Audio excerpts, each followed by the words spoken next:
Morning everyone, this is Happy Sharma here before you and I welcome you all on behalf of RJ Study Point.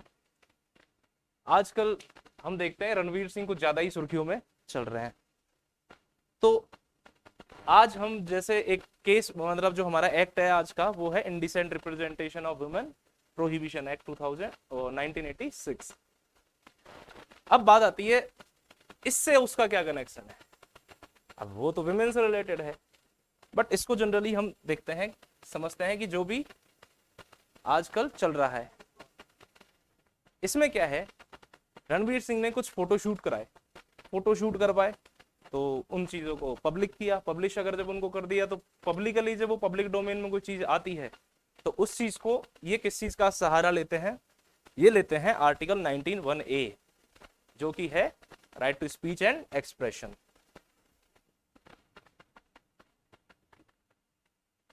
अब बात आती है right to speech and expression तो ठीक है, पर उसके साथ उसके कुछ एक्सेप्शंस भी हैं। एक्सेप्शंस को भी ध्यान में रखना जरूरी है। एक्सेप्शन क्या है? तो एक बहुत अच्छा डायलॉग भी फेमस है, क्या ये जंगल राज है? तो जंगल राज का मतलब सबसे पहले तो ये आर्टिकल कौन सा यूज करते हैं स्पीच एंड फ्रीडम के नाम पे? आर्टिकल 19(1)(a) का ऑफ द इंडियन कॉन्स्टिट्यूशन। इसके तहत ये बात करते हैं अपने फ्रीडम की।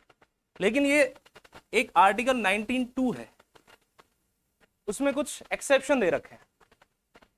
लेकिन जनरल बात आती है कि ये जो 19(1)(a है इसमें मतलब ये कुछ भी दिखाएंगे। क्या ये कोई फॉरेस्ट है? क्या हमारे यहाँ एसआई नहीं है? क्या हमारे यहाँ एसपी नहीं है? क्या हमारे यहाँ डीएम नहीं है? या फिर सीआईडी नहीं है? इतने लोग हैं, फिर उसके बावजूद ये कैसे दिखा सकते हैं? मतलब ये 10 अक्षरों वाले सारा जो सिस्टम है उसको किस तरीके से यूज कर सकते हैं आर्टिकल 19(1)(a के तहत कुछ भी कैसे दिखा रहे हैं? तो बात आती है ये सब क्या करते हैं भाई, कहीं भी कोई भी ऐसी प्रॉब्लम क्रिएट होती है तो उसको रोकने का काम कौन करता है? इंसान में और जानवर में बस इतना ही अंतर है कि इंसान सिविलाइज्ड है। सिविलाइज्ड का क्या मतलब होता है कि एज ए सिविलियन वो जितने भी एक्ट करता है, जैसे कपड़े पहनना, बोलना, बातचीत करना, उसका जो व्यवहार होता है एक दूसरे के साथ, तो वही एक सिविलाइजेशन शो करता है, उसका रहन सहन कैसे है। तो जानवरों से जो डिफरेंस क्रिएट करता है इंसान का वो है सिविलाइजेशन, वो सभ्य है। अब बात आती है जब ये जंगल नहीं है तो ऐसा करने से यहां कौन रोकेगा उसको? ऐसा ही रोकना चाहिए। एसपी रोक सकता है, डीएम रोक सकता है, सीआईडी रोक सकती है। कोई भी अपने ऑफेंस होता है तो डायरेक्ट इंस्पेक्टर दया को फोन किया जाता है ना, सीआईडी। अब बात आती है ये एक ट्रिक बन गई किस चीज की? एक्सेप्शंस जो दे रखे हैं, रीजनेबल एक्सेप्शन। F4 कोई भी फॉरेन स्टेट है उसके साथ अगर फ्रेंडली रिलेशन है तो उसके अगेंस्ट कोई भी कुछ नहीं बोल सकता। Right to speech and expression जो है हमारा, right to speech and expression, ये जो राइट है इसके कुछ एक्सेप्शन है। Exception are there under article 90(2). मतलब कोई भी फॉरेन स्टेट है उसके साथ जो फ्रेंडली रिलेशन है उसके अगेंस्ट कुछ नहीं बोल सकता, यानी उसको कहीं ना कहीं नुकसान हो जाए, या फिर जब अभी जैसे हमारे किसी भी कोई हमारा मित्र राष्ट्र ले लीजिए आप, जैसे कि कोई भी रशिया, उसके अगेंस्ट अगर कोई ऐसी गलत बयानबाजी करे तो वो कहीं ना कहीं इसके अंडर कवर नहीं होती। एस का क्या मतलब है? एस का मतलब होता है सोवर्निटी। एक कोई भी राज्य है उसकी संप्रभुता, उससे रिलेटेड, यानी अब हमारे इंडिया की बात है तो इंडिया की संप्रभुता जो सोवर्निटी है उससे रिलेटेड कुछ भी बोलना अलाउ नहीं है, उसके अगेंस्ट कुछ बोलना अलाउ नहीं है। उसके बाद आती है इंटीग्रिटी। जो हमारी इंटीग्रिटी है, एकता है, उसके अगेंस्ट, जैसे हमारे यहाँ अलग अलग रिलीजन एक साथ रह रहे हैं, सब जो भाईचारे के साथ अच्छे से रह रहे हैं, तो इंटीग्रिटी के अगेंस्ट कोई कुछ नहीं बोलेगा, ये बोलता है तो वो इस अधिकार में कवर नहीं है। उसके बाद बात आती है, एक सेकंड इसको साइड में लिखते हैं अपन, CID। फिर बात आती है वापस S, P, सोवर्निटी है, उसके अलावा और क्या हो सकता है? Friendly relation with foreign state, sovereignty, integrity. इसके बाद एसआई साहब का काम खत्म हो गया। एसआई साहब ने कोई भी एक्शन नहीं लिया, तो हम क्या करते हैं? एसपी साहब के पास जाते हैं। जब हम एसपी साहब के पास जाते हैं, एसपी साहब के बाद जो हमारा नेक्स्ट आते हैं डीएम साहब। डीएम साहब भी काम नहीं करे तो आती है सीआईडी। ठीक है, अब एक बार एसपी और इससे पहले मैं आपको डीएम और सीआईडी का मतलब समझा देता हूं। ये दो जो पॉइंट हैं, इनसे हमारा निकला है इंडिसेंट रिप्रेजेंटेशन एक्ट। और इसका क्या सेंस है? D for decency, M for morality.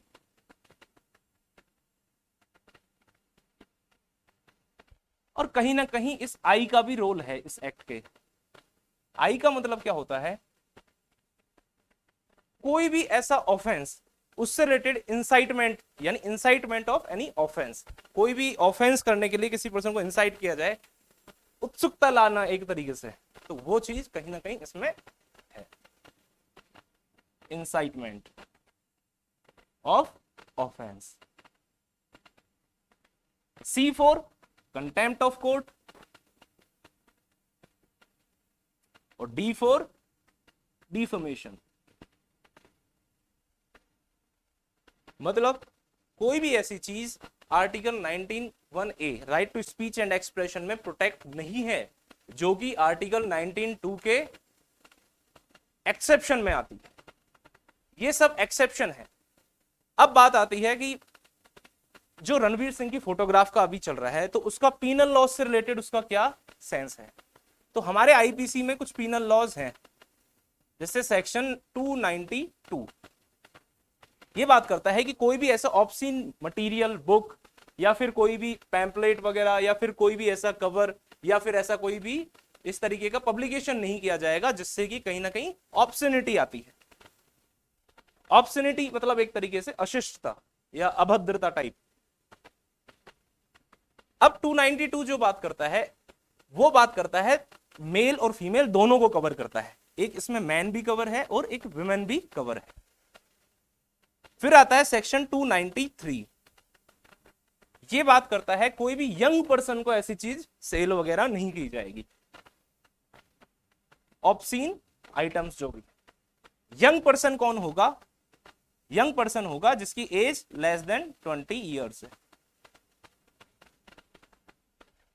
अब बात आती है इंडिसेंट एक्ट जो हमारा अभी बनाया है, वो कहीं ना कहीं इसी सेक्शन से निकला है। इस सेक्शन से निकलने का सेंस है कि यहां पे स्पेसिफाई नहीं था, ये दोनों के लिए एप्लीकेबल है। अब जैसे अगर रणवीर सिंह के खिलाफ अगर कोई कल को कंप्लेन करता है या फिर जो भी एक्शन लेना चाहे, तो वो 292 के अकॉर्डिंग लिया जा सकता है आईपीसी। इसके बाद जो हमारा इंडिसेंट रिप्रेजेंटेशन एक्ट है, वो बात करता है स्पेसिफिक विमेन के बारे में। अब एक एक्ट्रेसेस हैं ममता कुलकर्णी, इनका भी एक केस है। इन्होंने एक स्टार डस्ट नाम की एक कोई मैगजीन थी, उस पे इनकी 1993 के अराउंड कोई कवर फोटो इन्होंने शूट करवाया था। तो वो जो न्यूडिटी इन्होंने उसमें एक तरीके से न्यूड जो कवर फोटो इसने शूट करवाई थी, तो इनके अगेंस्ट एक्शन लिया गया। इनको जेल भी जाना पड़ा और कुछ इनके ऊपर जो भी वहां पे पनिशमेंट वगैरह दिया गया, वो एक अलग मैटर है।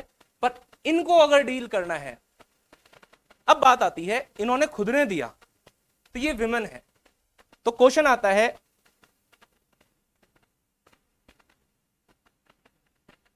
कि कहीं इन पे भी वो एक्ट एप्लीकेबल है? इंडिसेंट रिप्रेजेंटेशन एक्ट क्या इन पे एप्लीकेबल है? ये खुद विमेन है। कौन? ममता कुलकर्णी जो है, इन एक्ट्रेस का नाम है, ये खुद एक विमेन है। इनकी फोटोग्राफ आई थी स्टारडस्ट नाम की एक मैगजीन के कवर पे।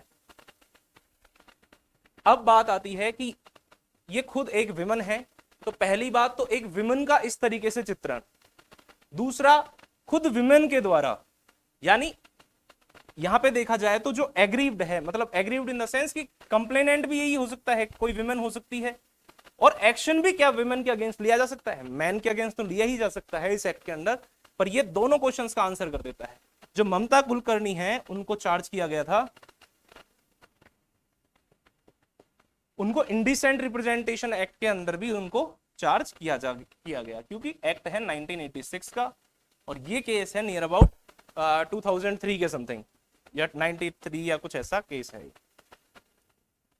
तो इंडिसेंट रिप्रेजेंटेशन के अकॉर्डिंग इनके ऊपर कोई भी एक्शन लिया जा सकता है क्या, ये हमारा क्वेश्चन है। तो जब हम इंडिसेंट रिप्रेजेंटेशन की डेफिनेशन देखते हैं इस एक्ट में, तो उसमें वर्ड यूज है एनी पर्सन, कोई भी पर्सन ऐसा करता है, कोई भी पर्सन ऐसा करता है, इन द सेंस कि एनी पर्सन, ये अपने आप में जो टर्मिनोलॉजी है ये इंक्लूड करती है man as well as women both. अब बात आती है कि जो दो हमने इमेज देखी उनका क्या सेंस था। उनका सेंस था कि अगर रणवीर सिंह की बात आएगी तो खुद का वो उन्होंने जो भी फोटोशूट अभी करवाया है उसको 292 के अंडर दिया जा सकता है आईपीसी, और क्योंकि उससे कहीं ना कहीं मैगजीन वगैरह सेल हुई हो, किसी यंग पर्सन को 20 से कम हुआ ही होगा ऐसा, तो 293 के अंदर भी वो चार्ज हो सकता है। लेकिन वो जो ममता कुलकर्णी जी थी उनका जो हुआ वो दोनों में हो सकता है, आईपीसी में तो जाएगा ही, और कहीं ना कहीं विमेन से रिलेटेड उसमें जो भी फोटोग्राफ है तो वो उसका एडवर्टाइज के बेस पे वो कहां चला जाएगा, इंडिसेंट रिप्रेजेंटेशन एक्ट में भी आ जाएगा। ये बात है मेन। इसके अलावा हमने इस चीज को आर्टिकल 19(1) से भी रिलेट करके देखा। आर्टिकल 19(1) स्पीच एंड एक्सप्रेशन की तो बात करता है, पर उसके अलावा कुछ एक्सेप्शन भी वो प्रोवाइड करता है, और एक्सेप्शन में मेनली जो उसकी डिसेंसी और मोरालिटी की जो वो बात करता है, कहीं ना कहीं उस चीज पे बेस्ड है हमारा इंडिसेंट एक्ट। अब बात आती है indecent representation of women prohibition act 1986। Indecent representation of women, indecent representation of women prohibition act 1986, इस एक्ट को हम डिस्कस करेंगे। अब हमारी रेगुलर एक्सरसाइज, इसका एक्ट नंबर है 60 ऑफ 1986। इसके बाद इसको प्रेसिडेंट की असेंट कब मिली, इसको प्रेसिडेंट की जो असेंट है वो मिली थी दिसंबर में, 22 दिसंबर है आई थिंक, मैं एक बार कंफर्म कर लेता हूँ, 23 दिसंबर 1986 को कंसेंट मिली। इसके बाद आता है इसकी date of enforcement. Date of enforcement है इनकी लगभग 1-1.5 साल बाद, नहीं 10 महीने के आसपास, यानी अक्टूबर में। गांधी जी का जन्मदिन आता है 2 अक्टूबर को, और 1987। गांधी जी के 3 बंदर थे, उनमें एक बात ये भी थी कि वो ना तो बुरा देखेंगे, ना बुरा सुनेंगे, ना बुरा कहेंगे। तो वो जो देखना वाली बात है उससे हम याद रख सकते हैं कि किसी को भी गलत तरीके से अगर दिखाया जाता है या देखा जाता है तो उसके अगेंस्ट एक्ट आता है, और वो आता है गांधी जी के डेट ऑफ बर्थ यानी जन्मदिन के दिन, बट 1987। इस तरीके से इसकी डेट ऑफ इन्फोर्समेंट हम गांधी जी को डेडिकेट करके इसको याद रख सकते हैं। एम के गांधी बर्थडे से हम उनको याद रख सकते हैं। तो जिस दिन इनका बर्थडे सेलिब्रेट किया उस दिन ये एक्ट इन्फोर्स हुआ। अब बात आती है इसमें कुछ इंपोर्टेंट डेफिनेशन से पहले इसका देखते हैं इसकी एप्लीकेबिलिटी क्या है। सेक्शन 1 बात करता है कि इसकी एप्लीकेबिलिटी के बारे में। तो ये एक्ट होल इंडिया, पूरे भारत में पूरे भारत में इन्फोर्स्ड है, अप्लाई है। पूरे भारत में तो इंक्लूडिंग जम्मू एंड कश्मीर। कब से? जो Jammu and Kashmir organisation act 2019 31 अक्टूबर 2019 से इन्फोर्स हो गया था, तो तब से इसमें जम्मू एंड कश्मीर भी इंक्लूड है, यानी वहां पे भी अप्लाई होता है। तो कहीं ना कहीं जब हमने होल इंडिया वर्ड का यूज कर लिया तो हमको स्पेसिफिकली मेंशन करने की आवश्यकता नहीं है। इसके बाद आता है सेक्शन 2, वो बात करता है कुछ डेफिनेशन की। अब सेक्शन वाइज पढ़ने से पहले एक बार हम इसकी स्कीम को समझ लेते हैं। इसमें टोटल जो चैप्टर है, टोटल चैप्टर है इसमें, चैप्टर नहीं एक्चुअली इसमें टोटल सेक्शंस, टोटल सेक्शन है इसमें 10, जिनको हम 3 भाग में डिवाइड कर सकते हैं। हम कर सकते हैं, ऐसा एक्ट नहीं करता। पहला प्रिलिमिनरी, प्रिलिमिनरी किसी भी एक्ट से रिलेटेड जो बातें उसकी, जैसे डेफिनेशन वगैरह, उसका एक्सटेंट क्या है, शॉर्ट टाइटल क्या है, इस चीज से रिलेटेड बातें करता है। दूसरा है इसमें जो भी ऑफेंस से रिलेटेड, और तीसरा इसमें आ जाता है इसका प्रोसीजर। प्रोसीजर इस तरीके से इसको 3 पार्ट में डिवाइड किया जा सकता है। प्रिलिमिनरी है सेक्शन 1 एंड 2, ऑफेंस में आ गए सेक्शन 3 एंड 4, और प्रोसीजर आ जाता है सेक्शन 5 to 10। अब बात हमने सेक्शन 1 की कर ली, फिर आती है डेफिनेशन का पॉइंट। डेफिनेशन में सबसे पहले कोई भी इंडिसेंट रिप्रेजेंटेशन वुमेन एक्ट में क्या होता है कि विमेन को गलत तरीके से एडवर्टाइज किया जाता है। तो सबसे पहले डेफिनेशन ए में आती है एडवर्टाइजमेंट की। एडवर्टाइजमेंट, एडवर्टाइजमेंट क्या होता है? एडवर्टाइजमेंट वो एनएलसी, वो मतलब नेशनल लॉ कॉलेज, वो नेशनल लॉ कॉलेज, वो एडवर्टाइजमेंट, ऐसे ही। तो ऐसे थोड़ा कंफ्यूज होके हमने इसमें ट्रिक देख ली। एनएलसी वो क्या है? एडवर्टाइजमेंट है। एनएलसी नेशनल लॉ कॉलेज वो, या फिर इसको उल्टा भी कर सकते हैं, वो नेशनल कॉलेज में तो एडवर्टाइजमेंट करता रहेगा। जो नेशनल कॉलेज, वैसे तो लॉ में एनएलयू होता है, नेशनल लॉ यूनिवर्सिटी, पर इसको एक बार हम एनएलसी, कोई भी नेशनल लॉ कॉलेज में होता है तो वो अपना एडवर्टाइजमेंट करता डोलता है, तो उस चीज से हम इसको ध्यान रख सकते हैं। अब इनका मतलब क्या है? इसका मतलब है एडवर्टाइजमेंट का कोई भी नोटिस,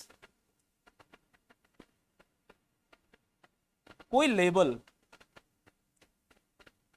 कोई सर्कुलर, एनी सर्कुलर, या फिर कोई भी रैपर। रैपर क्या होता है? किसी भी चीज, जैसे टॉफी होती है, वो एक रैपर में हो और रैपर के ऊपर किसी विमेन का इंडिसेंट रिप्रेजेंटेशन कर दिया जाए, तो उस चीज से रिलेटेड। और O for other, any other such, कोई भी विजिबल रिप्रेजेंटेशन। अब इसको, ये तो एक ट्रिक के अकॉर्डिंग हमने कुछ पॉइंट देखे, बाकी जनरली जो एडवर्टाइजमेंट होता है, याद रखने के लिए इसको हम 2 भाग में डिवाइड कर सकते हैं। एडवर्टाइजमेंट 2 तरीके से हो सकता है, कोई भी डॉक्यूमेंट के थ्रू या फिर विजिबल रिप्रेजेंटेशन से। विजिबल डॉक्यूमेंट के थ्रू, लिखित में, जैसे हम कोई भी कॉलेज में जाते हैं तो उसका ब्रोशर वगैरह मिलता है, तो उसमें सारा उसका एडवर्टाइजमेंट ही होता है कि उसमें क्या क्या सिस्टम है, क्या क्या उनमें स्पोर्ट्स वगैरह, जो भी अचीवमेंट्स वगैरह सब कुछ। और विजिबल रिप्रेजेंटेशन, हम टीवी में जो एडवर्टाइजमेंट ऐड देखते हैं वो सब विजिबल रिप्रेजेंटेशन का पार्ट है। तो डॉक्यूमेंट, ये जितने भी पार्ट थे ये सब डॉक्यूमेंट में है। नोटिस, लेबल, सर्कुलर, रैपर या फिर अदर डॉक्यूमेंट, एंड कोई भी विजिबल रिप्रेजेंटेशन यूजिंग किस किस चीज को? जब कोई फिल्म बनती है तो क्या बोलता है एक director? Light, camera, action, sound, ये सब चीजें। इसके बाद वहां पे थोड़ा आर्टिफिशियल धुआं वगैरह भी उड़ाया जा सकता है, तो उसी चीज से है। सबसे पहले जो धुआं होती है, यानी जो स्मोक, अब वो स्मोक किससे प्रोड्यूस होती है? गैस से। इसके बाद वो क्या बोलता है? साउंड और लाइट। तो विजिबल रिप्रेजेंटेशन यानी जो भी एड और फिल्म बनाने के लिए डायरेक्टर इन चीजों का यूज करता है, स्मोक का, गैस का, साउंड का, लाइट का, और कैमरा तो है ही जिससे विजिबल रिप्रेजेंटेशन हुआ है। तो यहाँ पे कैमरा की जगह ये वर्ड यूज किए, और ये सब चीजों को रिकॉर्ड करता है वो जो कैमरा, वो एक अलग मैटर है, उसको याद रखने का एक तरीका है इस चीज को। डॉक्यूमेंट के थ्रू हो सकता है, तो डॉक्यूमेंट्स में क्या क्या हो सकते हैं, नोटिस देके किसी को बताया जा सकता है, सर्कुलर से बताया जा सकता है, लेबल से बताया जा सकता है, रैपर से थ्रू, या फिर अदर कोई अनदर कोई भी जो डॉक्यूमेंट है उसके थ्रू, या फिर विजिबल रिप्रेजेंटेशन। विजिबल रिप्रेजेंटेशन में क्या क्या, स्मोक, गैस, साउंड और लाइट, इस तरीके से उसका एडवर्टाइजमेंट किसी भी चीज का किया जा सकता है।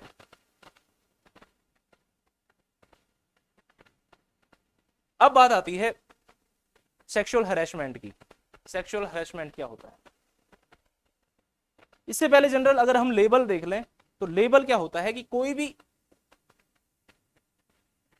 अभी जो हमने पॉइंट पढ़ा था लेबल, तो लेबल क्या होता है कि कोई भी ऐसी चीज जो कि प्रिंटेड है, स्टैम्प्ड है, मार्क्ड है, या फिर उसको कोई भी किसी भी पर्टिकुलर रिटर्न है, रिटर्न, मार्क्ड, प्रिंटेड और स्टैम्प्ड, ऐसी तरीके कोई भी चीज होती है तो एक लेबल होता है। लेबल जैसे कोई भी हम पर्टिकुलर कोई भी ब्रांड का आइटम खरीदते हैं तो उस पर एक लेबल लगा होता है, तो लेबल उसमें हो सकता है किसी विमेन का या उसका कोई लोगो लगा रखा हो तो उसको गलत तरीके से लगा रखा है, उसमें कहीं ना कहीं ऑब्सनिटी है, तो उस चीज की वजह से इसमें लेबल को भी डिफाइन किया है। कोई भी प्रिंट रिटर्न हो सकता है, ये विमेन के द्वारा विमेन के अगेंस्ट कुछ ऐसी बातें लिखी हो। उसके अलावा ये हो सकता है कि पर्टिकुलर प्रिंटेड हो सकता है, उसमें प्रिंटेड नहीं है, स्टैम्प्ड हो सकता है, ऐसी कोई मोहर वगैरह लगा रखी है। रिटर्न हो सकता है, प्रिंटेड हो सकता है, स्टैम्प्ड हो सकता है, और इसके अलावा हो सकता है कोई ग्राफिक मैटर से रिलेटेड।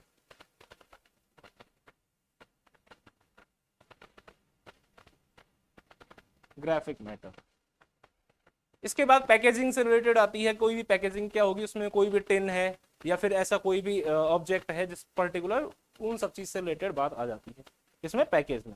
बॉक्स, कार्टन, टिन, इस तरीके की चीज। ये इतनी इंपॉर्टेंट डेफिनेशन नहीं है, ये फिर भी पूछा जा सकता है एग्जाम में। कहाँ डिफाइन है? 2B में, सॉरी 2D में। बी में आ जाता है इसमें डिस्ट्रीब्यूशन। तो डिस्ट्रीब्यूशन भी देख लेते हैं एक बार। डिस्ट्रीब्यूशन का क्या मतलब होता है यहाँ पे? डिस्ट्रीब्यूशन का मतलब हो सकता है कि इट इंक्लूड्स, ये इंक्लूडिंग डेफिनेशन है कि ये क्या क्या इंक्लूड, जैसे अभी कोई भी ये पर्टिकुलर स्टाइलस है, इसका जो भी कंपनी है मैक्सअप, अब हो सकता है कि कोई अनदर ब्रांड आके मुझे अपना स्टाइलस दे और बात करे कि आप इसको यूज करके देखो, तो वो क्या देती है, अपना एक सैंपल देती है। तो डिस्ट्रीब्यूशन में वो हो सकता है वो सैंपल भी दे या फिर अदरवाइज। अब जो सैंपल होता है वो फ्री ऑफ कॉस्ट भी हो सकता है या फिर पेड भी हो सकता है। तो सैंपल जनरली कोई कंपनी दे फ्री, अगर फ्रीली भी कोई चीज बांटे तो वो कल को ये नहीं कह सकते कि हमने इस पर, क्योंकि हम 292 में देखते हैं आईपीसीके में, और इसमें भी जो आएगा उसमें भी देखेंगे कि सेल या फिर उस किसी भी चीज को हायर के लिए देना, मतलब कोई हायर करे उसको प्रोवाइड करवाना, और ऐसी चीजों को सेल करना या फिर डिस्ट्रीब्यूट करना, सर्कुलेट करना, ये भी सब चीजें इसमें इसमें इंडिसेंट रिप्रेजेंटेशन का जो है उसमें होती है। तो यहां इस केस में स्पेसिफाई करने के लिए कि डिस्ट्रीब्यूशन में कोई सैंपल डिस्ट्रीब्यूशन भी हो सकता है जो कि फ्री हो सकता है और अदरवाइज भी हो सकता है। अदरवाइज का मतलब पेमेंट अगर किसी चीज का हो रखा है तो उसी चीज की बात है। इनडायरेक्टली मतलब दोनों सेंस में हम समझ सकते हैं खुद से। अदरवाइज का मतलब क्या होगा, एक चीज फ्री है तो एक चीज विद द कॉस्ट होगी। इसके बाद आता है जो डेफिनेशन हमारी इंडिसेंट रिप्रेजेंटेशन ऑफ वुमेन, जो मेन डेफिनेशन है section 2C। Indecent representation of women. Indecent representation of women, इसका क्या मतलब है? इसका मतलब है कि कोई भी वुमेन है, एनी वुमेन, इसका इस तरीके से रिप्रेजेंटेशन हो सकता है इसकी बॉडी का या फिर फिगर का या फिर एनी बॉडी पार्ट, कोई भी बॉडी पार्ट, इन चीजों का एक विमेन का इस तरीके से रिप्रेजेंटेशन, ये सब इसमें इंक्लूड है। इस तरीके से इनका रिप्रेजेंटेशन इन तीनों चीज का, कि जिससे क्या हो, इसको थोड़ा छोटा करते हैं एक बार,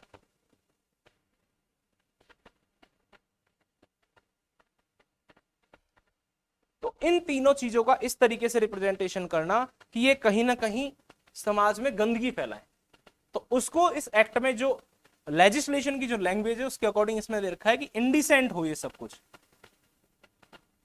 इंडिसेंट हो, डेरोगेटरी हो, यानी अभद्र हो सकता है, अशिष्ट हो सकता है, और इंडिसेंट हो सकता है, डेरोगेटरी, या फिर डिनाइगेटरी तरीके से किसी भी मतलब विमेन को एक तरीके से कहीं ना कहीं समाज में निंदनीय तरीका जो होता है उससे रिलेटेड बात करता है। इसमें वर्ड यूज है डिनाइग्रेटिंग, ठीक है। या फिर एक जो चौथा पॉइंट आता है वो आता है इस तरीके से का हो कि किसी भी मोरालिटी, जो मेन अभी अपन ने 19.2 में देखा, किसी भी पर्सन की मोरल या फिर मोरल वैल्यूज या उसकी मोरालिटी को क्या करता है, वो उसकी मोरालिटी की मतलब सीआईडी कर देता है। सीआईडी का क्या मतलब है, करप्ट कर देता है, उसकी मोरालिटी को करप्ट करता है, उसके अलावा इंजर करता है, या फिर उसको कहीं ना कहीं डिप्रेव करता है। करप्ट और इंजर, या फिर कहीं ना कहीं डिप्रेव। अभी रिसेंटली परसों या परले रोज की बात अखबार में मैंने देखा, न्यूज़पेपर में, उसमें Karnataka high court, I think Karnataka high court का जजमेंट था, जिसमें एक 74 ईयर्स का एक बुजुर्ग आदमी, उनको कोर्ट ने कहीं ना कहीं जमानत दी थी, और जमानत के साथ उनका जो कोर्ट का मानना था, जो कोर्ट ने कहा अपनी तरफ से, उसमें ये कहा कि एक इतना बुजुर्ग व्यक्ति और उसकी विकलांगता कहीं ना कहीं इररिलेवेंट है किस चीज से, कि जो इस तरीके का इंडिसेंट एक्ट या फिर छेड़खानी का जो चार्जेस लगाए थे उस पे क्या, एक लेखिका, उन्होंने एक चार्जेस लगाए थे कहीं उनपे 74 ईयर्स का जो एक विकलांग पर्सन था, उनपे कुछ चार्जेस लगाए थे, जैसे 509 का रहा होगा, 354 का रहा होगा, मॉडेस्टी से रिलेटेड। तो कोर्ट का मानना था कि कहीं वो जो विमेन थी उसके जो कपड़े थे उनसे रिलेटेड कहीं उस पर कुछ टिप्पणी की है कोर्ट ने, तो उसने कहा है कि वो कुछ इस तरीके के थे, भड़काऊ टाइप के। तो वो अब जैसे एक लीगल सेंस में हम देखें, हम इस चीज पे नहीं जाएंगे कि उसकी कैसे होने चाहिए कैसे नहीं होने चाहिए, क्योंकि ऐसा कहा जाता है कि जो ऑब्सनिटी होती है, obscenity lies in the crotch of the beholder, मतलब जो देखने वाला है कहीं ना कहीं उसकी आंखों में, उसके नजरिए में ऑब्सनिटी होती है। तो हम इस चीज से अभी विवाद नहीं करेंगे कि किस तरीके के महिला कपड़े पहने या नहीं पहने। हमारा जो मेन मुद्दा है वो लीगल टर्म्स में इस तरीके का है कि उस पर्सन को, उसके अगेंस्ट जो भी विमेन ने पर्टिकुलर कोई भी केस किया था, उसके बाद अगर वो पर्सन अपना डिफेंस लेना चाहे तो वो यहां आ सकता है। वो बताएगा कि जो वो विमेन थी उसने कुछ इस तरीके के कपड़े पहन रखे थे, या फिर इस तरीके का उसने अपने आप को डिपिक्ट कर रखा था कि वो कहीं ना कहीं उसके जो मोरालिटी है, मोरल्स हैं एक किसी भी समाज के, किसी भी व्यक्ति के, उनको करप्ट कर सकती है, इंजर कर सकती है, या फिर डिप्रेव कर सकती है। तो वो कहीं ना कहीं भड़काऊ टाइप के, तो इस वजह से वो अपना एक डिफेंस रख सकता है, या फिर कह सकें तो इस एक्ट के अकॉर्डिंग क्रॉस के कर सकता है। अब तुरंत इसी से एक चीज समझ लेते हैं कि इस एक्ट में ये जो भी पर्टिकुलर एक्ट होते हैं वो इंडिविजुअल के अगेंस्ट भी हो सकता है, इसके अलावा पब्लिक के अगेंस्ट भी ये एक्ट है। यानी दोनों चीज जो हमने पढ़ा होगा, राइट इन रैम, पहले तो right in personam, right in persona and right in rem. Right in personam की मतलब होता है कि कोई भी ऐसा ऑफेंस जो इंडिविजुअली किसी के अगेंस्ट हो। राइट इन रैम मतलब अगेंस्ट द होल वर्ल्ड। तो ये पूरा जो एक्ट होता है इंडिसेंट के अंदर, वो कोई एक विमेन भी उसमें कंप्लेंट फाइल कर सकती है जिसके अगेंस्ट वो हुआ, यानी जिसकी पिक्चर को गलत तरीके से डिपिक्ट किया है, या फिर any person in the society, कोई भी ऐसा पर्सन है जिसको ऐसा लगता है तो वो केस फाइल कर सकता है। इसका एग्जाम्पल अभी संजय लीला भंसाली की कुछ टाइम पहले मूवी आई थी पद्मावत, उसमें रानी पद्मावती जी को गलत तरीके से डेपिक्ट करने का एलिगेशन उनके ऊपर लगाए गए थे। अब वो क्या था उसके ऊपर हम अभी कोई भी कमेंट नहीं करेंगे, हम जस्ट इतना देखेंगे कि इस तरीके से पब्लिक में से किसी ने, क्योंकि उन्होंने गलत तरीके से, ऐसा मानना था पब्लिक का कि उनको गलत तरीके से डेपिक्ट किया गया है, कहीं ना कहीं दिखाया गया है, तो उस केस में पब्लिक में किसी ने उनके ऊपर केस किया था कोर्ट में। इसके बाद आता है हमारा सेक्शन 3। सेक्शन 3 बात करता है कि कोई भी ये प्रोहिबिट करता है किसी भी चीज को, यानी प्रोहिबिट क्या करता है, एडवर्टाइजमेंट जो कंटेनिंग इंडिसेंट रिप्रेजेंटेशन। सेक्शन 3 क्या करता है, प्रोहिबिट करता है किसको, एडवर्टाइजमेंट जो कि इंडिसेंट रिप्रेजेंटेशन ऑफ विमेन, ऐसा भी कोई कंटेंट हो अगर किसी एडवर्टाइजमेंट में तो उसको प्रोहिबिट करता है सेक्शन 3। सेक्शन 3 बताता है कि कोई भी पर्सन ऐसा काम नहीं कर सकता, यानी खुद वो पर्सन काम ऐसा नहीं करेगा,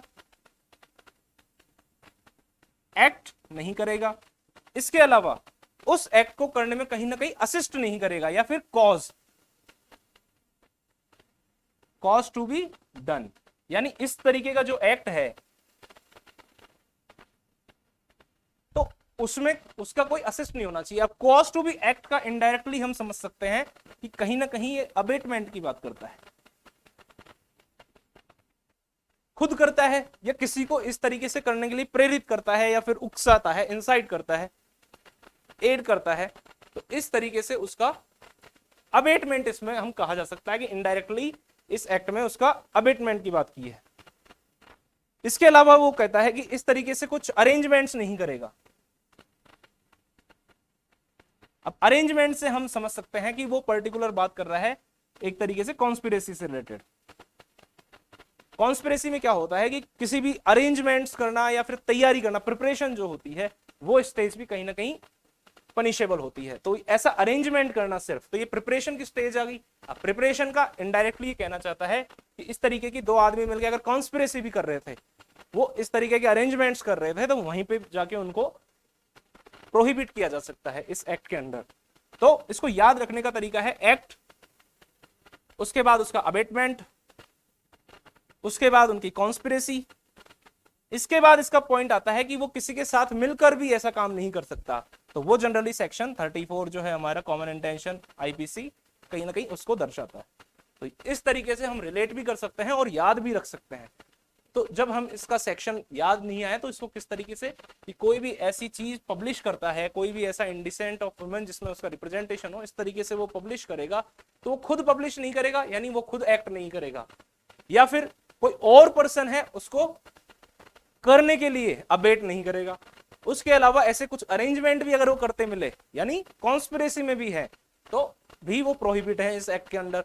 उसके अलावा किसी के साथ मिलकर भी अगर ऐसा कोई काम कर रहा है तो वो भी इस एक्ट के अंडर प्रोहिबिट है।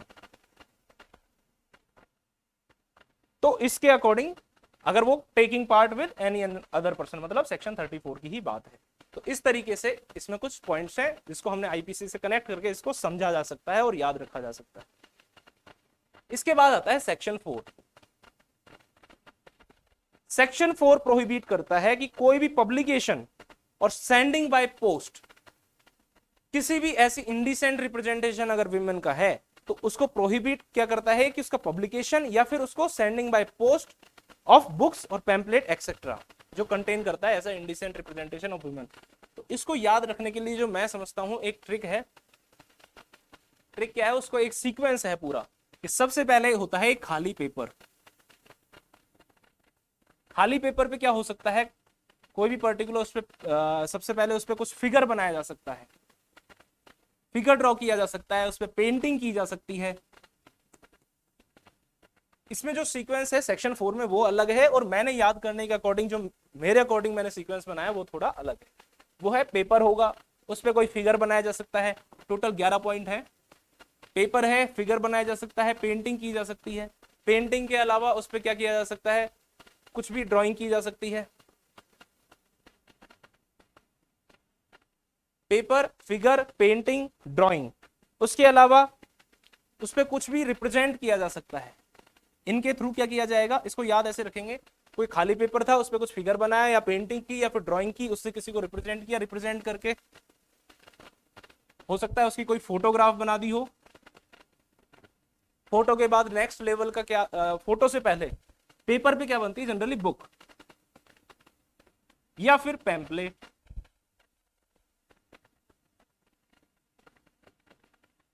या फिर क्या हो सकता है कि इस तरीके की कोई फोटोग्राफ, क्योंकि ड्राइंग भी की है, पेंटिंग भी की है, तो हो सकता है कोई फोटोग्राफ, पुराने जमाने में पेंटिंग से ही बनते थे, तो कोई ऐसी फोटोग्राफ हो।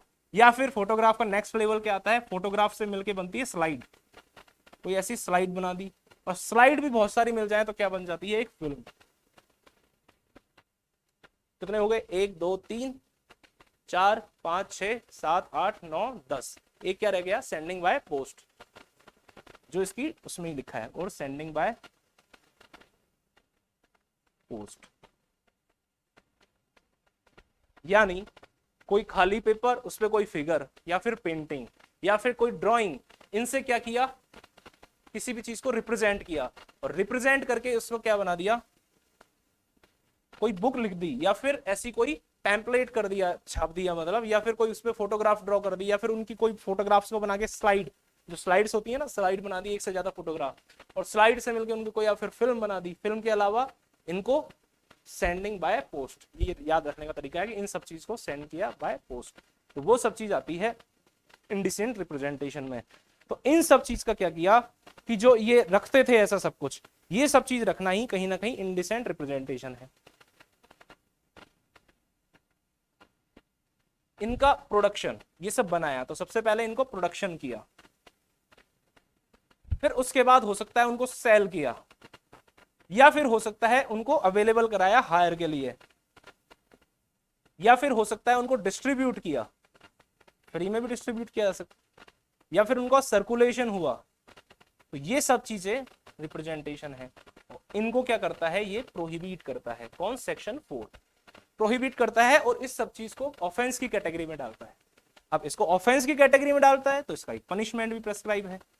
पनिशमेंट, अब इसको पनिशमेंट भी याद, हम इसको सेक्शन 292 आईपीसी का भी साथ में याद रख सकते हैं। 292 जो आईपीसी का सेक्शन है उसमें पनिशमेंट है फर्स्ट कन्विक्शन पे 2 ईयर प्लस 2000 रुपीज तक का फाइन।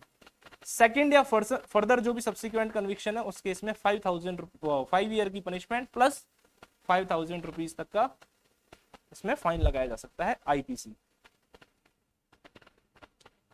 अब बात आती है अपना इंडिसेंट रिप्रेजेंटेशन एक्ट। इसमें सेक्शन 6 बात करता है पेनल्टी की। पेनल्टी कितनी बता रखी है इसमें, फर्स्ट कन्विक्शन पे सेम 2 ईयर प्लस, अब इसमें जो फाइन की बात है वो इसमें थोड़ा अलग है, वो इसमें 20,000 तक है। सेकंड इसमें या सब्सिक्वेंट जो कन्विक्शन होगा तो उसमें कहीं ना कहीं 6 मंथ से लेके और उस पर्सन को 5 ईयर तक की कन्विक्शन हो सकती है। कन्विक्शन कहीं ना कहीं सेम है, सिमिलर, मतलब इसमें क्या है, मिनिमम प्रिस्क्राइब कर दिया, यहाँ पे मिनिमम नहीं थी तो 5 ईयर तक हो सकती है। और इसकी जो पनिशमेंट, वो जो फाइन लगाया जाएगा वो 10,000 से लेके और 1 लाख रुपए तक का हो सकता है। ये इसमें थोड़ा डिफरेंस। अब वापस आते हैं सेक्शन 4 पे। सेक्शन 292 आईपीसी और इसका सेक्शन 4, इनको एक साथ देखें तो कहीं ना कहीं इसमें भी कुछ अपन को एक्सेप्शन दे रखे हैं। जैसे हम घूमने जाते हैं, कुछ एलोवेरा जनता की जो गुफा है या फिर खुजराहो की जो गुफाएं हैं वहां पे जाते हैं तो वहां पे पुरानी कुछ मूर्तियां लगा रखी हैं। तो पुरानी जो मूर्तियां हैं वो कहीं ना कहीं कुछ लोगों का कहना था कि वो सेक्सुअलिटी को प्रमोट करती है या फिर विमेंस का इंडिसेंट रिप्रेजेंटेशन है, तो उस चीज को इसके एक्सेप्शन में रखा गया। क्यों? अगर हम टाइम पीरियड के अकॉर्डिंग उस समय देखें तो उस वक्त क्या था कि लोग बहुत ज्यादा, ऐसा एक कहावत है या कहते हैं, कहावत तो क्या है, ऐसा मानना है कि एक जमाना ऐसा था कि उस वक्त बहुत सारे लोग ब्रह्मचर्य की ओर जा रहे थे। जब लोग ब्रह्मचर्य की ओर जा रहे थे तो वहां जिन्होंने भी उनका निर्माण कराया वो कहीं ना कहीं यह सोच के कराया कि जो आज भी बहुत प्रचलित है सेक्स एजुकेशन के बारे में, कि बच्चों को सेक्स एजुकेशन जरूरी है। तो उसी तरीके का उस वक्त रहा होगा कि कहीं ना कहीं जो वो लोग बहुत ज्यादा ब्रह्मचर्य की ओर जा रहे थे, तो आगे जब सब ब्रह्मचर्य हो जाएंगे तो जनता कैसे रहेगी, क्योंकि कोई भी स्टेट का एग्जिस्टेंस जब तक होता है जब तक उसमें टेरिटरी हो, उसकी पॉपुलेशन हो और उसमें कोई गवर्नमेंट हो, उसमें सॉवर्निटी हो। तो जब पॉपुलेशन ही खत्म हो जाएगी तो कहीं ना कहीं स्टेट का एग्जिस्टेंस भी खत्म हो जाएगा। तो उस चीज को बचाने के लिए, लोगों को फिर से आकर्षित घरेलू लाइफ के लिए करने के लिए कहीं ना कहीं इनका निर्माण कराया गया होगा, या फिर उस वक्त में जो भी सेक्स एजुकेशन से रिलेटेड पॉलिसी रही होगी उस पर्टिकुलर राजा वगैरह की, तो उसने इस तरीके की मूर्तियों का निर्माण करवाया था। तो उन सब चीजों को अब है तो कहीं ना कहीं उसमें विमेन उनको गलत तरीके, एक न्यूड पिक्चर्स हैं जो मतलब मूर्तियां हैं वहां पे, मॉन्यूमेंट्स हैं, तो वो सब चीजों को इसमें एक मॉन्यूमेंट एक्ट है कुछ, उसके अंडर इनको सिक्योर किया गया है, यानी इसमें एक्सेप्शन दिया गया है। इसके अलावा कोई भी लर्निंग, जैसे अगर अभी हमने जो फोटोज देखी थी रणवीर सिंह की और ममता कुलकर्णी की, अगर एक्चुअल फोटोज भी हम यहाँ पे रखें और हमारी इंटेंशन लर्निंग से रिलेटेड हो, तो उस केस में ये हमारा कोई भी इस तरीके से मतलब हमारे अगेंस्ट कोई कंप्लेंट नहीं कर सकता ममता कुलकर्णी के या फिर रणवीर सिंह के केस में सेक्शन 292 में, और ममता कुलकर्णी की जो एग्जैक्ट वो फोटो थी उसको सेक्शन 4 में कहीं ना कहीं हम एक्सेप्टेड है। इसके अलावा कोई आर्ट है, ये इसके भी हैं सेम, कोई पर्टिकुलर आर्ट है, इस तरीके से हमने सारे जो भी पढ़ रहे हैं ये इसमें भी सिक्योर है और इसमें भी एक्सेप्टेड है, कोई पर्टिकुलर आर्ट। अब रणवीर सिंह आएगा भाई, उसके अगेंस्ट कोई केस कर दिया तो वो बोलेगा कि मैंने यहां पे मैं कहीं एक्सेप्टेड हूं, मुझे एक्सेप्शन इसका मिल रहा है कि मैंने मेरी आर्ट के अकॉर्डिंग इसको शो किया है।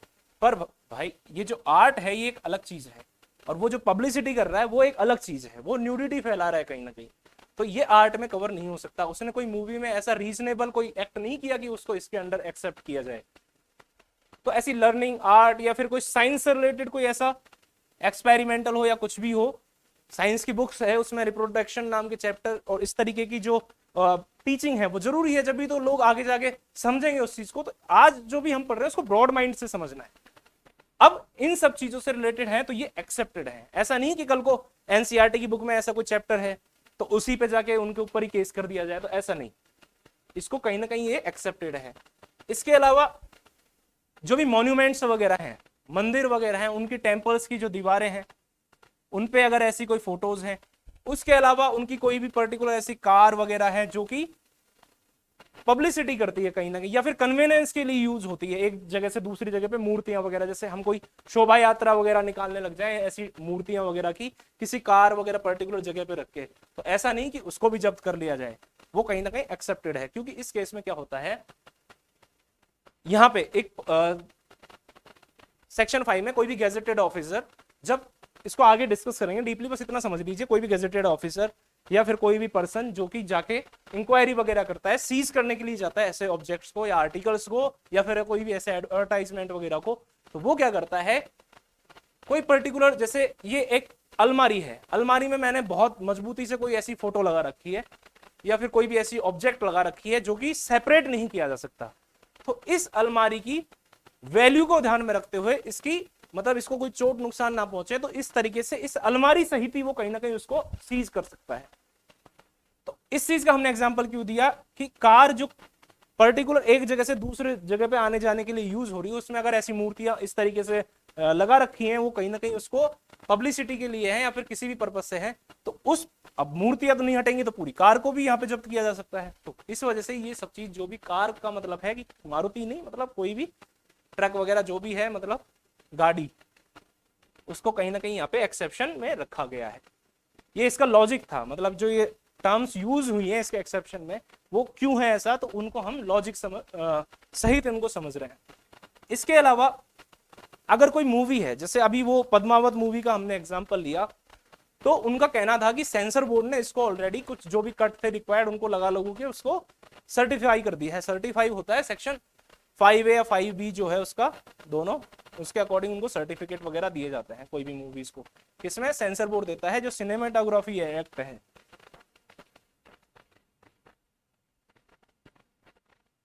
सिनेमेटोग्राफ का जो एक्ट है वो एक्ट ईयर मुझे एग्जैक्टली याद नहीं, तो उसके जो पर्टिकुलर उसका पार्ट 2 की जनरली बात करता है, स्पेसिफाई कर रखा है, ऐसा नहीं कि पार्ट 2 के प्रोविजंस हैं वो जहां अप्लाई होंगे वो इसमें एक्सेप्टेड है। तो ये इसके कुछ एक्सेप्शन थे जो सेक्शन 4 में ही गिवन है, ये हमने डिस्कस कर लिए। सेक्शन 4 किसका, इसका लिखा है उधर, तो सेक्शन 4 हमने इधर मेंशन कर रखा है, तो इधर करने की जरूरत नहीं है। तो ये दोनों में कहीं ना कहीं इसको कंपैरेटिवली पढ़ लिया हमने कि 292 में भी इस तरीके के और सेक्शन 4 में भी। ये जो है कार वगैरह का ये 4 में है, इसमें नहीं है, पर इसको भाई इसमें क्या है अदर करके एक ऐसा सिमिलर तरीके की कोई भी चीज हो तो उसको एक्सेप्ट किया जाएगा। जब इसमें एक्सेप्टेड है तो इसमें भी एक्सेप्टेड है, कोई दिक्कत नहीं है, इसको लिखा जा सकता है। कुछ एक्स्ट्रा चीजें भी हम ऐड ऑन कर सकते हैं, इसमें कोई दिक्कत नहीं है। अब पढ़ते हैं हम सेक्शन 5। सेक्शन 5 किस चीज की बात करता है, सेक्शन 5 बात करता है कि जो इन्वेस्टिगेशन वगैरह करेगा किसी भी चीज को, वो कौन करेगा, एक गैजेटेड ऑफिसर होना चाहिए। गैजेटेड ऑफिसर जाके एंटर कर सकता है किसी भी प्रीमाइसिस में और सर्च कर सकता है किस चीज से रिलेटेड, जो भी ऐसा कोई भी ऑब्जेक्ट है जो इंडिसेंसी या ऑब्सनिटी क्रिएट करता है, इन सब चीजों को देखते हुए इसमें एक्ट करता है। तो इसकी पावर है power to enter and search.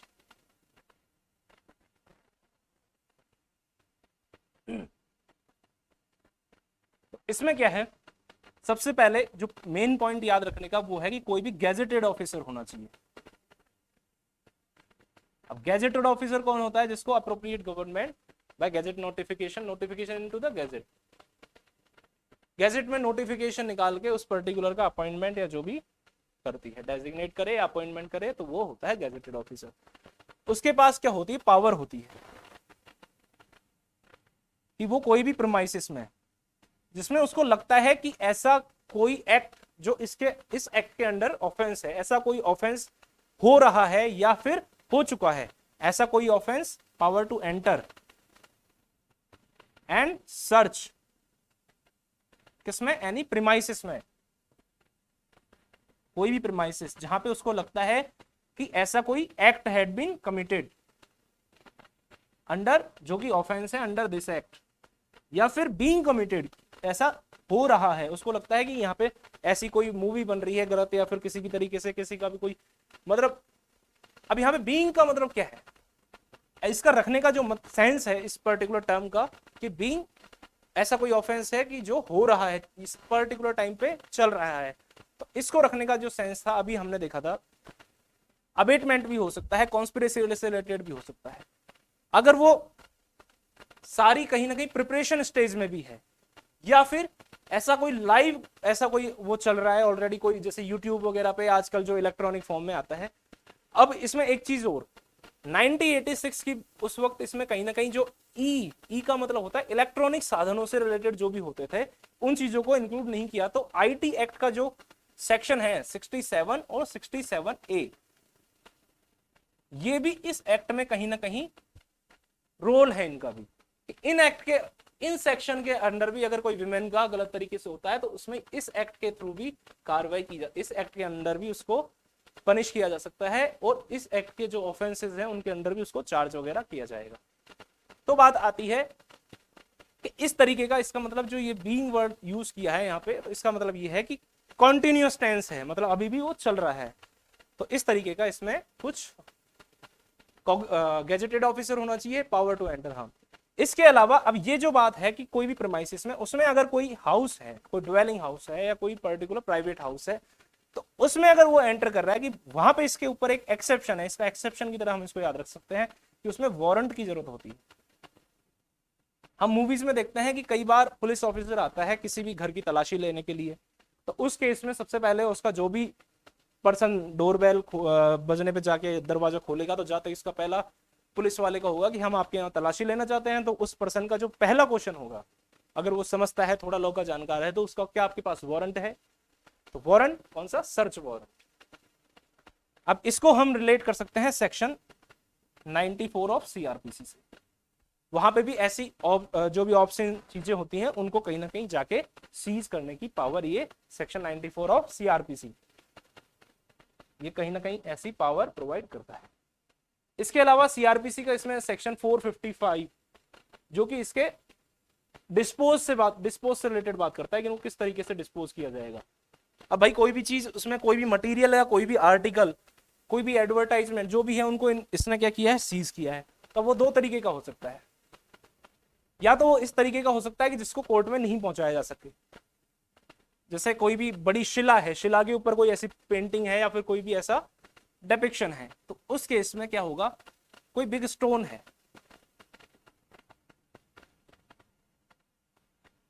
दूसरा कोई पर्टिकुलर फोटोग्राफ है, फोटोग्राफ। ये एग्जांपल से समझ रहे हैं, अभी सेक्शन 4 ही सेक्शन 5 ही चल रहा है, उसमें ही हम देख रहे हैं। ये हमारा प्रोसीजर का पार्ट स्टार्ट हो चुका है, हमने प्रिलिमिनरी कंप्लीट कर लिया, हमने ऑफेंसेस देख लिए, अब हम पढ़ रहे हैं इसका प्रोसीजरल पार्ट। इसको हम ही ने ऐसा डिवाइड किया है, वेयर एक्ट में ऐसा कोई डिवीजन नहीं है, याद रखने के लिए। तो सेक्शन 5 का चल रहा है। अब कोई बड़ा स्टोन था और एक फोटोग्राफ था, इसको क्या किया, उस गेजेटेड ऑफिसर ने सीज कर दिया। अब बात आती है, इन दोनों से रिलेटेड वो इन्फॉर्म करेगा किसको, नियरेस्ट मजिस्ट्रेट को। इन्फॉर्म करता है किसको, नियरेस्ट मजिस्ट्रेट। याद, ये इंपॉर्टेंट पॉइंट है कि नियरेस्ट मजिस्ट्रेट को करता है। जैसे इस तरीके से मान लो कोई दो स्टेट का मैप है, एक ऐसी कोई डिस्ट्रिक्ट है और एक इधर ऐसे कोई है। अब कोई भी ये है मान लो हमारा दौसा डिस्ट्रिक्ट, और इसके साथ ये है जयपुर, ये बड़ा है तो इसको जयपुर कर लेते हैं, ये है जयपुर और ये है दौसा। अब ये सिर्फ एक, मतलब ये दो थानों के जुरिडिक्शन है, पूरा जयपुर का भी कोई, जयपुर का कोई एक पर्टिकुलर एक्स पुलिस थाने का ये पूरा मजिस्ट्रेट का जुरिडिक्शन एरिया है, और ये दौसा के किसी वाई मजिस्ट्रेट का जुरिडिक्शन एरिया है। अब ये जो कोर्ट है वाई की, वो यहाँ पे है, यहाँ इस मजिस्ट्रेट की कोर्ट है एम, और इसकी कोर्ट है यहाँ पे। अब कोई इसने पर्टिकुलर सीजर किया है किसी भी चीज का, वो इस जगह पे हुआ, या फिर मान लो बिल्कुल यहां पे हुआ है। तो अब बात आती है कि जुरिस्डिक्शन देखा जाएगा, तो जुरिस्डिक्शन तो इस मजिस्ट्रेट का है, बट नियर बाई ये मजिस्ट्रेट है, तो ये क्या करेगा, इसकी रिपोर्ट इसको करेगा। तो ये सिंपल सा सेंस था, जो जुरिस्डिक्शन को नहीं देखा जाएगा, जो भी नियर बाई हो सकता है कि वो किसी अनदर जुरिस्डिक्शन का भी हो, तो उस अकॉर्डिंग भी किया जाता है। इसको बस एक जनरल कनेक्शन करके एक पॉइंट याद, जो मुझे वैसे याद आ रहा है सेक्शन 164 का, कि जो भी स्टेटमेंट और कन्फेशन रिकॉर्ड किए जाते हैं वो भी नियरली इसी तरीके से किए जाते हैं। उसमें लेकिन ऐसा नहीं है कि नियरेस्ट मजिस्ट्रेट, उसमें जनरल बात है कि जुरिस्डिक्शन हो या ना हो, बस इतना सा उसमें लिखा है कि जो भी पर्सन रिकॉर्ड करे, जो भी मजिस्ट्रेट या जो भी है वो कोर्ट रिकॉर्ड करता है, उसका जुरिस्डिक्शन होना या ना होना डिपेंड ही नहीं करता है, कि नहीं है वो डिपेंड नहीं करता, कोई भी स्टेटमेंट और कन्फेशन रिकॉर्ड कर सकता है। हो सकता है यहाँ पे एक जैसे हॉस्पिटल था, उसमें कोई मर रहा था, जैसे ही मरने वाला था तो अब बेचारा मजिस्ट्रेट ये यहाँ तक आता, उससे पहले वो मर जाए, तो इसको फटाफट बुला के उसका जो भी कन्फेशन वगैरह है या फिर उसका जो भी डाइंग डिक्लेरेशन स्टेटमेंट जो भी सब कुछ होता है उसको जनरली रिकॉर्ड करवा दिया जाता है। तो बस इसको याद रख सकते हैं, इसका यहाँ पे कोई वो नहीं है। FIR में भी इसी तरीके से होता है, FIR नहीं, वो कोई भी पर्सन को अगर अरेस्ट किया गया तो 24 आवर्स के अंदर उसको पहुंचाना होता है, तो इसी तरीके से नियरेस्ट मजिस्ट्रेट के पास पहुंचाएगा। तो यहाँ पे वो इन्फॉर्म करता है किसको, नियरेस्ट मजिस्ट्रेट को। अब बात आती है, ये पूरा जो चैप्टर है हमारा 451 से लेके और 460 तक का जो चैप्टर है, इसमें CRPC में जो बात करता है डिस्पोजल से रिलेटेड, कि जो भी प्रॉपर्टी सीज वगैरह हुई उसको किस तरीके से डिस्पोज किया जाएगा, तो उस चैप्टर में ये सारी बातें हैं। यहाँ पे ऐसा बेयर एक्ट में ये डिवीजन नहीं है, पर ये सिर्फ लर्न करने के लिए है कि ऐसी कोई चीज है तो उसको तो क्या करता है, वो उस पर्टिकुलर चीज को भी कोर्ट में ले जा सकता है, पर ये नहीं है। तो इस केस में अगर कोर्ट को लगता है कि वो इंस्पेक्ट करना चाहे, तो वो भी एक प्रोविजन है सेक्शन 310 में CRPC। ये सिर्फ हम याद रखने के लिए जब पढ़ रहे हैं तो कुछ एक्स्ट्रा याद रख सकते हैं, तो एक कंसेप्ट वाइज याद रख सकते हैं कि 310 हमने मूवी में या फिर किसी भी पर्टिकुलर कोई ऐसा सीरीज वगैरह में एपिसोड्स, मतलब जो सीरियल वगैरह है उसमें देखा होगा कि कोई भी मजिस्ट्रेट होता है जहां मौका मुआयना करता है, मतलब जिस जगह पे मौका वारदात, जो भी ऑन स्पॉट, जो भी ऑफेंस का स्पॉट है वहां पे वो खुद जाके वहीं या तो सुनवाई कर रहा है, वहां उस चीज का एग्जामिन करता है, तो वो जो पावर है वो सेक्शन 310 में है CRPC की, तो उस तरीके से ये कर सकता है। तो ये सारा इसमें जो इंपॉर्टेंट पॉइंट है वो बस ये है कि वो गेजेटेड ऑफिसर जो भी सीजर है जो भी चीज वो सीज करेगा उस चीज को, या कोई जैसे कोई मटेरियल थिंग है या फिर कोई भी एडवर्टाइजमेंट था उससे रिलेटेड, जो भी वो सीज करेगा उन सब चीज को नियरेस्ट मजिस्ट्रेट को क्या करेगा, इन्फॉर्म करेगा। ये है हमारा सेक्शन 5, उसके मेन इंपॉर्टेंट पॉइंट्स। अब आता है सेक्शन 6। सेक्शन 6 को हम ऑलरेडी डिस्कस कर चुके हैं, ये पेनल्टी वगैरह प्रिस्क्राइब करता है। अब आता है सेक्शन 7। सेक्शन 7 बात करता है कोई भी ऑफेंस इस तरीके का अंडर दिस एक्ट, अगर वो किसने किया है, कोई पर्टिकुलर कंपनी ने किया है। अब इसको थोड़ा सा हम पीछे जाते हैं। हमने पिछली क्लास में एनआई एक्ट में एक केस पढ़ा था, standard chartered bank versus state of Maharashtra. उसमें पढ़ा था कि जो कंपनी होती है और वो जो ड्रॉवर था चेक का, दोनों की वाइकेरियस लाइबिलिटी होती है, मतलब जो भी वहां पे रेस्पॉन्सिबल पर्सन है। अब रेस्पॉन्सिबल पर्सन का भी एक केस पढ़ा था, AK Singhania versus Gujarat fertiliser corporation limited. तो उस केस में तो कहा था, AK सिंघानिया वाले केस में तो ये कहा गया था कि रेस्पॉन्सिबल पर्सन होना चाहिए। सिर्फ डायरेक्टर है इसी वजह से वो रेस्पॉन्सिबल नहीं होता, यानी वो मतलब उसके लायबल नहीं होता, तो रेस्पॉन्सिबल भी होना जरूरी है। उसके अलावा एक जो केस पढ़ा हमने स्टैंडर्ड चार्टर्ड बैंक, उस केस में पढ़ा कि कंपनी की और जो भी वहां पे ड्रॉवर है, यानी जो भी पर्सन है लायबल है, दोनों की कौन सी लायबिलिटी होती है, वाइकेरियस लायबिलिटी होती है। डायरेक्टर वगैरह जो भी, उनकी कौन सी लायबिलिटी होती है, वाइकेरियस। तो वाइकेरियस का मतलब है रेस्पॉन्सिबल। अब ये केसेस हैं वो यहाँ यूज नहीं हो सकते क्योंकि ये कहीं ना कहीं एनआई से रिलेटेड है, स्पेसिफिक एक लॉ से रिलेटेड है। लेकिन हम इन एक्ट को यूज कर सकते हैं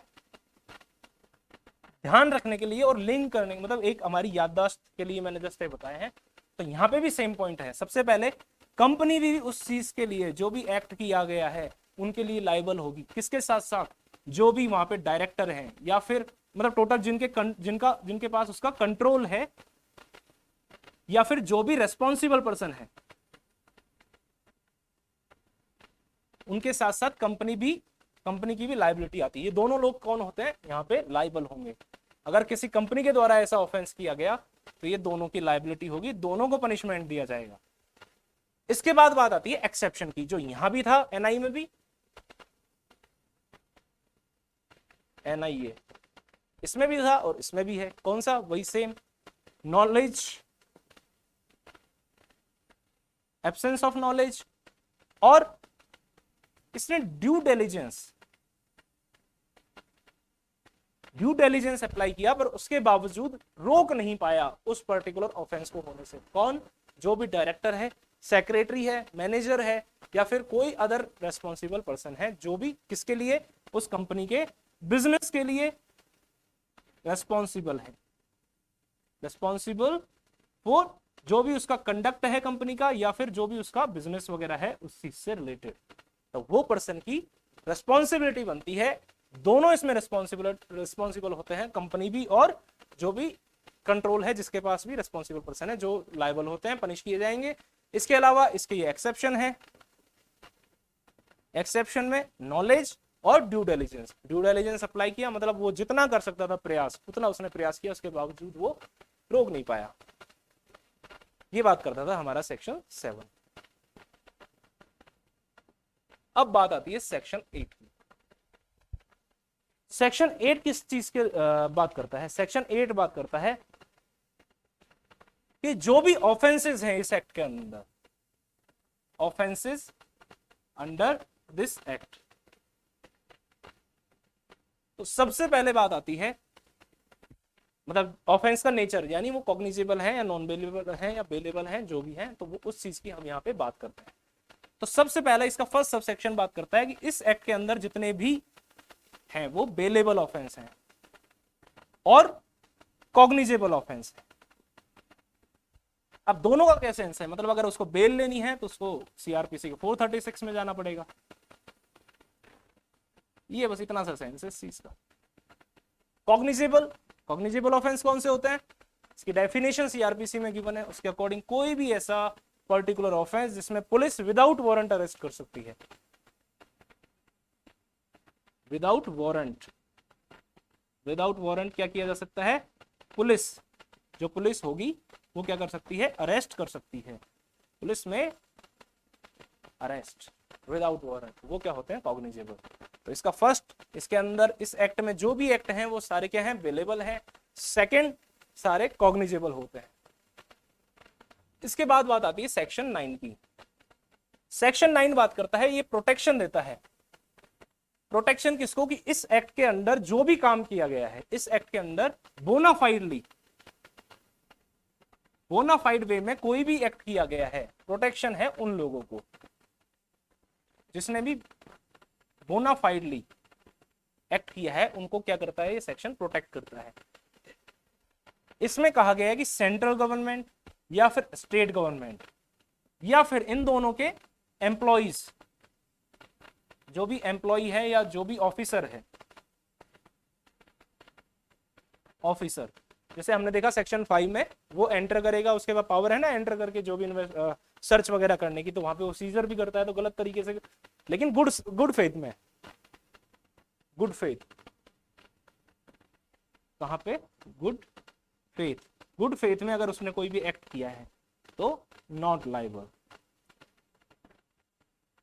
not liable under this act, under this act. ये सेक्शन 9 बात करता है कि जैसे अब इन, ये जो भी ऑफिसर था गैजेटेड ऑफिसर, वो मान लो उसमें एंट्री करता है कोई भी प्रेमाइसिस में, और गलती से किसी चीज की सर्च तलाशी लेते हुए कोई चीज वो तोड़ देता है, नुकसान कर देता है, तो अब ये जाके, अब हो सकता है कि मिसचीफ का केस कर दे कि हमारी पर्टिकुलर प्रॉपर्टी है उसको डैमेज पहुंच गया, पर इसने गुड फेथ में ऐसा काम किया था, तो कहीं ना कहीं उस चीज को ये प्रोटेक्ट करता है। ऐसा कोई भी केस इनके ऊपर नहीं लाया जाएगा, या फिर एनी अदर लॉ, क्योंकि आईपीसी है ना, तो आईपीसी का भी ऐसा कोई चार्ज नहीं लगाया जा सकता। यानी कोई भी किसी भी लॉ के अंदर गुड फेथ में अगर इन्होंने कोई एक्ट किया था, तो ड्यूरिंग द एम्प्लॉयमेंट अगर वो कोई भी अपना एक्ट करने गए थे, वहां पे जाके अगर उनसे कोई गड़बड़ हो गई गुड फेथ में काम करते हुए, तो उसके बाद उनकी कोई भी लायबिलिटी नहीं होती, प्रोटेक्शन। इसके बाद है इसका लास्ट सेक्शन नंबर 10, जो कि बात करता है रूल मेकिंग पावर्स की। तो रूल मेकिंग पावर किसकी होती है, रूल मेकिंग पावर जो कि है सेंट्रल गवर्नमेंट। यहाँ पे रूल कौन बनाएगा, सेंट्रल गवर्नमेंट बनाएगा। सेंट्रल गवर्नमेंट किस चीज से रिलेटेड, जनरली हम एक दो पॉइंट देखते हैं, जैसे कोई भी पर्टिकुलर कोई भी लॉ है, जैसे हम कोई भी चीज पढ़ते हैं कि अगर इस एक्ट में कोई चीज दे रखी है तो ठीक है, वरना एज प्रेस्क्राइब। तो प्रेस्क्राइब का मतलब है जो भी मैनर है, सेंट्रल गवर्नमेंट जो भी रूल बनाए। तो यहाँ पे प्रेस्क्राइब का मतलब क्या होता है कि जो भी अंडर दिस एक्ट कोई भी रूल बनाया, और ये डेफिनेशन में भी बताया हुआ है, सेक्शन 2 में भी प्रेस्क्राइब का मतलब बताया। इसके बाद जो भी सीजर किया जाएगा, इस सेक्शन में हमने देखा सेक्शन 5 में वो सर्च करेगा, एंट्री करेगा, तो वहां पे जो भी वो सीजर वगैरह करेगा, तो उससे रिलेटेड जो भी मैनर है, किस तरीके से सीज करेगा प्रॉपर्टी को, किस तरीके से उसकी लिस्ट प्रिपेयर करेगा।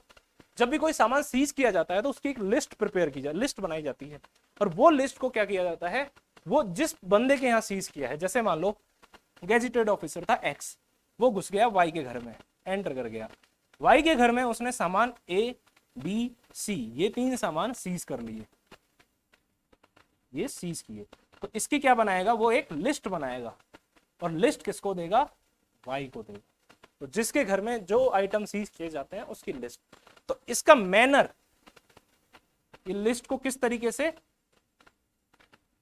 बनाया जाएगा, यानी उसका किस तरीके से वो बनाई जाएगी, और उसके अलावा उसकी जो डिलीवर किया जाएगा किसको, इस पर्सन को जिसके घर में, तो इन सब चीजों से रिलेटेड भी लॉ सेंट्रल गवर्नमेंट बनाती है। इस तरीके से हमने हमारा पूरा इसको एक्ट को कंप्लीट पढ़ लिया है। तो हमारा आज indecent representation of women prohibition act 1986, जो कि एक्ट नंबर 60 ऑफ 1986, जिसको प्रेसिडेंट की असेंट मिली थी 23rd ऑफ द दिसंबर 1986, और ये कब इन्फोर्स हुआ, इसकी डेट ऑफ इन्फोर्समेंट क्या है। गांधी जी का जो बर्थडे हम सेलिब्रेट करते हैं वो कहीं ना कहीं बुरा ना देखो, महिलाओं के अगेंस्ट उसी चीज से रिलेटेड है, तो उसी को ध्यान में रखते हुए 2 अक्टूबर 1987, लगभग 10 महीने के बाद इस एक्ट को हमने क्या किया, इन्फोर्स किया।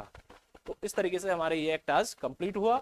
एक ही क्लास का एक्ट था, छोटा सा एक्ट है, 10 सेक्शन है, इजी और सिंपल। तो उसी according thanks a lot, have a nice day.